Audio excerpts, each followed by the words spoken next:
Tunakubali Kasongo kutugawanya? Hiyo ndio jama yake. Ati Mount Kenya East and West nikamwambia hatuwezi kubali hiyo ujinga. Na wewe Soprano, hapana tumiwa kuja kugawanya watu ya Mlima Kenya. Tangu zamani ndio nyungu yetu hive ni ya mawe ngapi? Ni ya mawe ngapi? Wageko, Waemu na hatuwezi kubali mtu watu. Na mkumbuke chama ya DCP. Juu chama ndio naongoza Meru. Na tukurudishe heshima. Turudishe heshima ya Mumeru. Turudishe heshima ya watu wa mlima. Kasongo mas.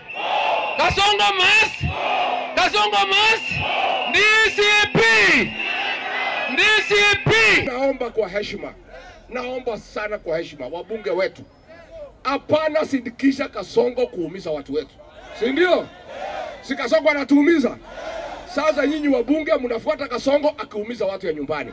Huyu mtu hataki sisi mema. Jensimpo. Jensimpo. Nyinyi Jensi ndio dawa ya Kasongo. Jana waesi wakafanyishwa kazi mbaya. Mimi nataka uongozi wa kukua wa vijana Meru.